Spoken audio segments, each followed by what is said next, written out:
Welcome to another CEO Wisdom Pod. We have Nathalie Delmas with us today. Nathalie is founder and CEO at Connection TIP, Connection Tip in France, Montreal. So two beautiful places I've been to. Not sure like where in Montreal, I think not Montreal, in France. Meudon is probably south of France or someplace like that. But we're going to talk about coaching today. And Nathalie's background, she's McGill University educated, one of my favorite university.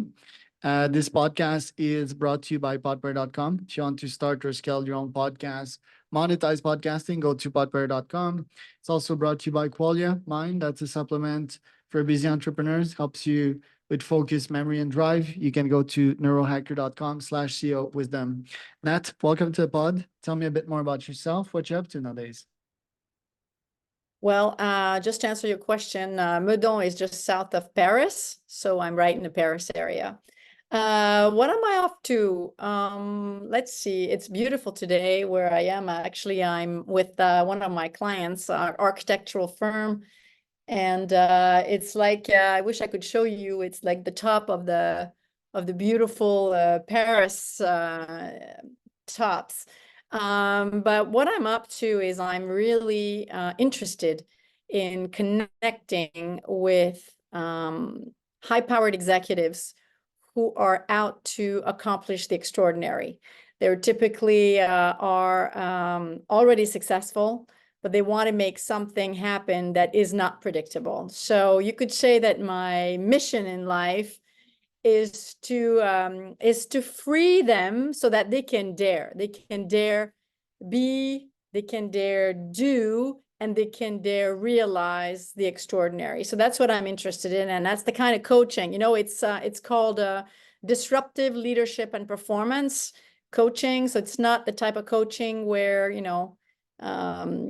it's something for trouble. It's more like, we're going to get the Olympics here in Paris this summer.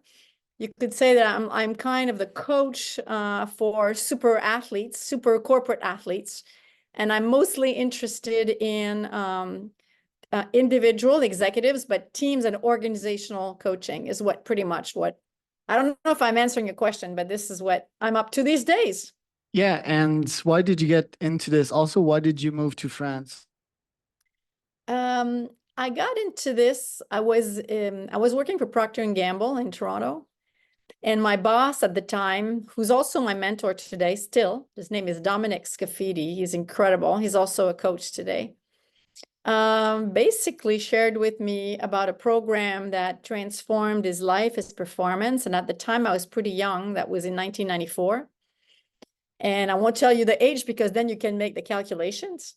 And then I decided to take this program, and it literally altered the way I viewed myself, the way I viewed others, the way I viewed life.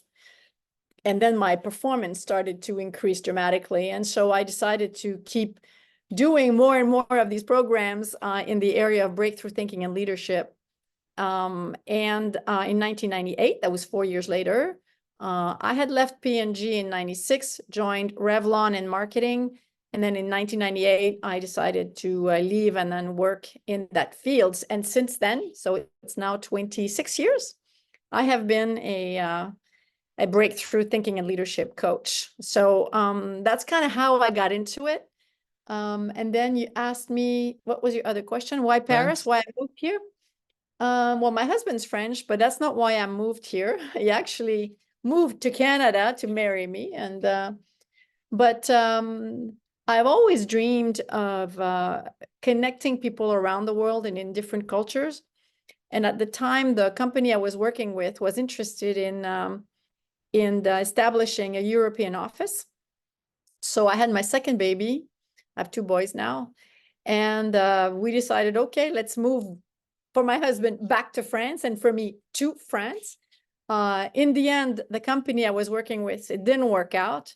But my husband had found a job, so we moved to France, and it was the opportunity to actually become an entrepreneur myself and to dare, in a country where I knew nobody, really, to start my own business. So that's how it started.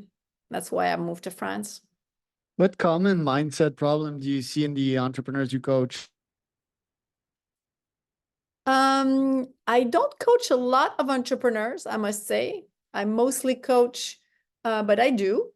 So you're asking me specifically for entrepreneurs, right? Okay. Or executives? I mean, we're the same breed. We mostly have the same mindset issues. The mindset issues, there are so many different actually, but I would say that in my case, people get stuck, specifically when I work with very highly successful people. They tend to rest on what they already know and what made them successful.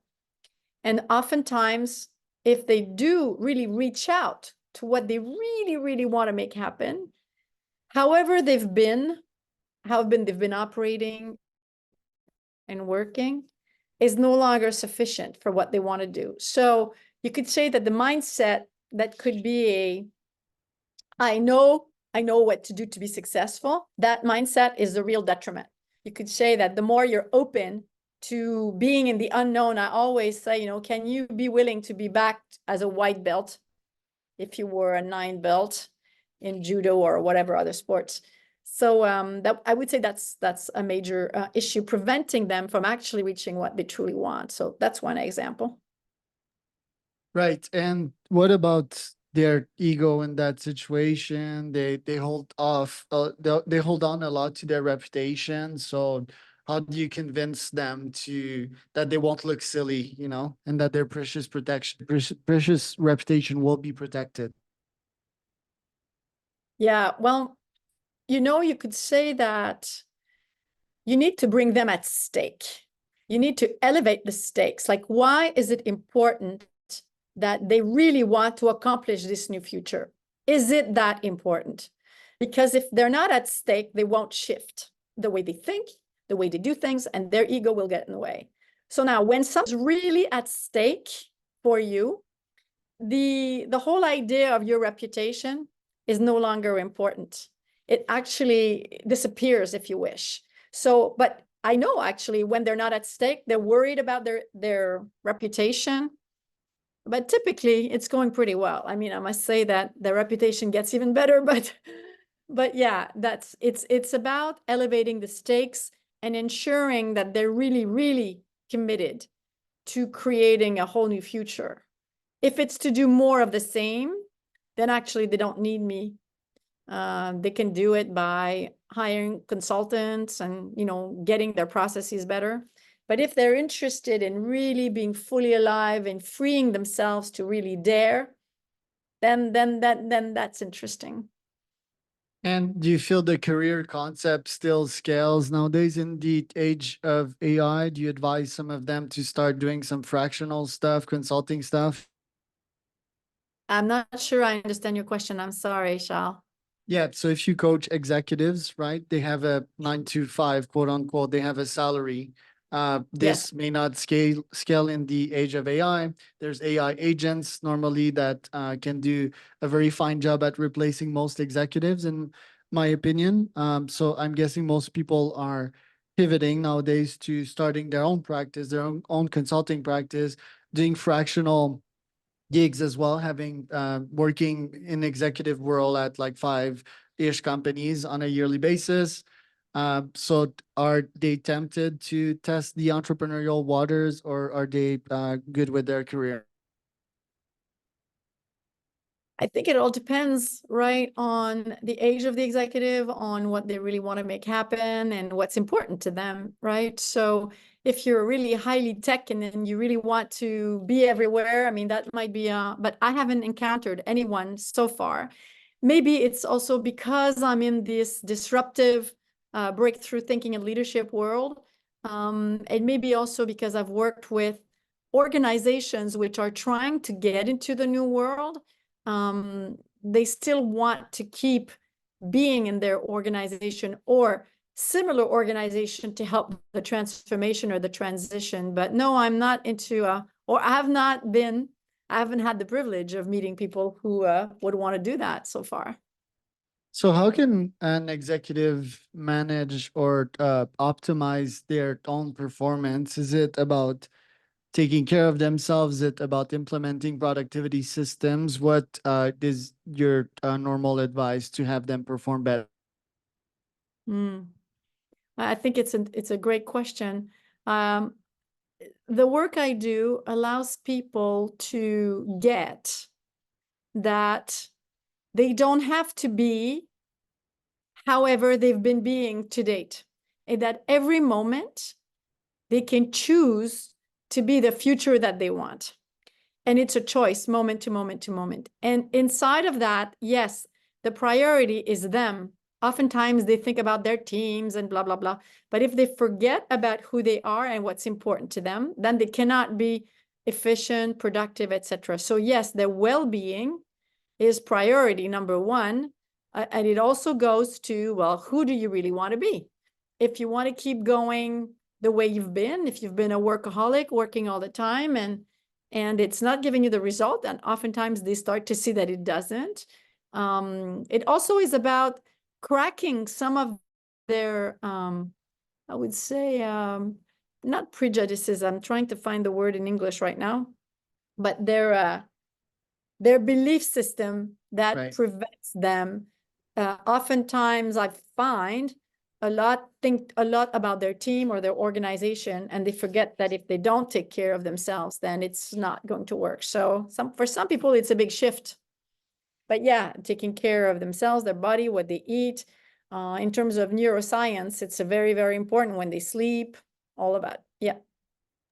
What is the problem that we're seeing in world leaders, country leaders, US leaders, Trump, for example, nowadays? You're asking me what's the problem? Yeah. Yeah, I see. Well, I don't like to comment too much on this, but I would say that there are some psychological diseases where there are missing some links. I do believe that Trump is missing something, but I'm not a doctor, I'm not a physician. So when you don't have, let's say, the neurons for empathy, then you don't have it. And so therefore, you will keep going, you will keep doing, or, based on how you've been raised. But I don't know, right, about him. But ego, but also, frankly, it's all not, it hasn't been managed, if you want. Their own emotional intelligence is probably not very, very, but they're very eager to accomplish. It's all about them, typically. So it's a big ego, but also I believe that there might be some psychological, even psychiatric issues here. Yeah, for sure. Seems that these folks do quite well in the capitalist system, but yeah, having them in the social sphere is a big mistake when you're managing a society and it's all about them, not about you. Can be very problematic. In the capitalistic world, is it still possible to add good social value while making good money as a company, as a leader? Yes, absolutely. I would say that that is one of the fundamental belief that a lot of executives have, is like, well, you can't do good or go green or sustainable and make money. Actually, we're now seeing, right, in reality, that it is not true. So again, if your thoughts and if you believe something to be true, you will take action consistent with it. So if you're committed that it's possible to make a lot of money and do good, then you will take action consistent with it. To me, it's very simple, actually.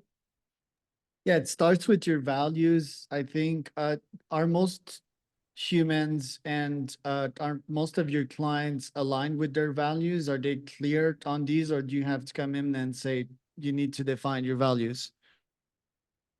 I would say that all of my clients are very much value-based in terms of what they want to make happen. I don't want to work with people who are just about money or just about results. That's just not who I am. So I choose my clients quite carefully. But sometimes they're not totally clear about the values that they want to incarnate for them and their teams and their organization for the future they want to create. So sometimes they have had values that were very good for where they were, and sometimes they need to relook. Maybe it's not appropriate anymore. So it's more about creating the environment that you want and need to accomplish what you truly want.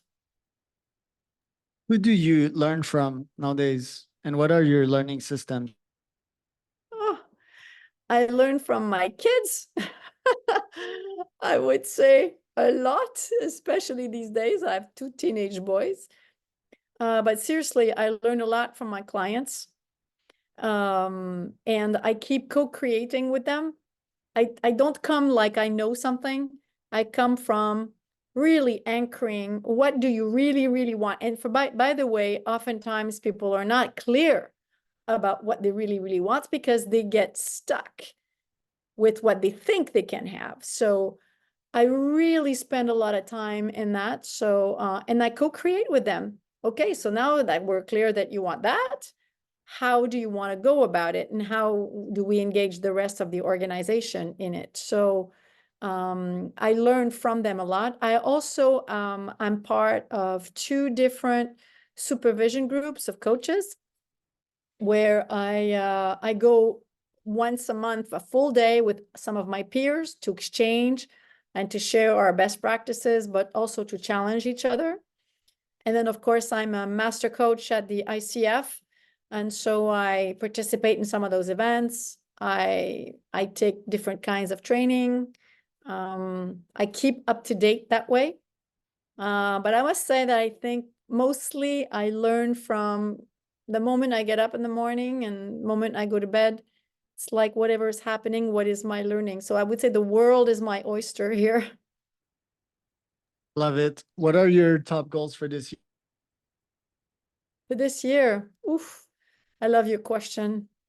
Because I would say that this year is a year of transition for me. It's a year of, I would say that I started to mentor some startuppers.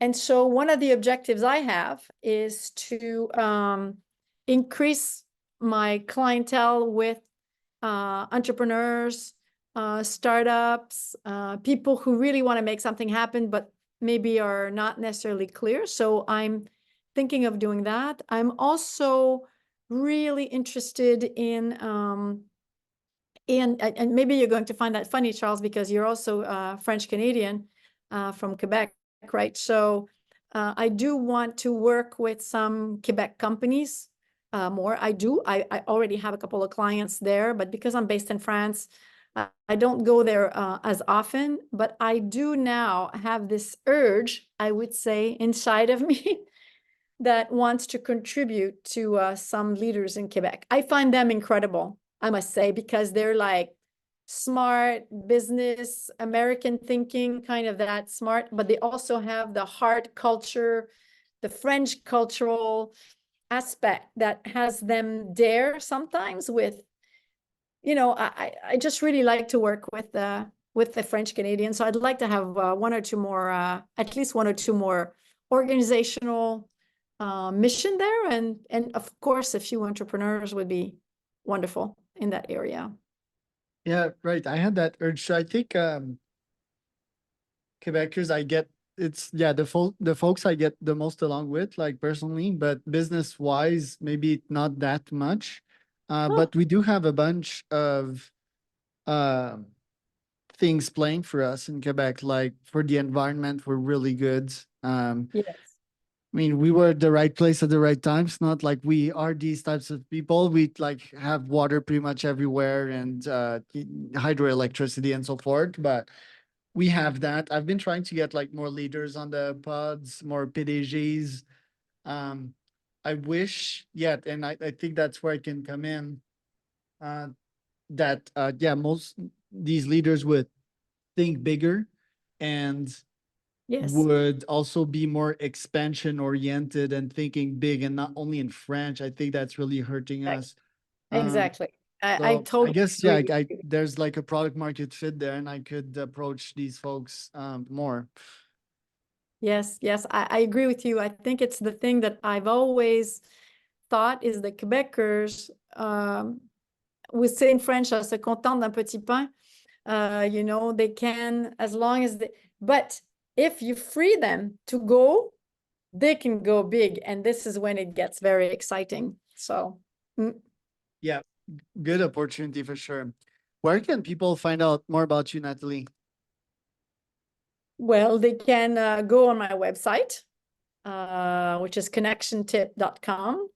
I think, I don't know if you want, if you're going to write it or not, if it's going to be with your, with the podcast. They can also go on my LinkedIn. I am not very active on LinkedIn and on these networks, Instagram and all that. I'm not. It's a choice. I really connect with people, and it's more of a word of mouth. So far, I've had all of my clients word of mouth, and it's been a wonderful adventure. I've never had the need. At the same time, on LinkedIn, I was writing a little bit, and I found myself not able to express as much as I want or the way I would want. So that's why I accepted your invitation to do a podcast. I think I like the spontaneity. I like that. And I like to mostly talk to people and find out, you know, what they're about, what they want, what's their true essence. So yeah, so you can definitely send a message to go on the website, find out a little bit more about me that way, and LinkedIn also.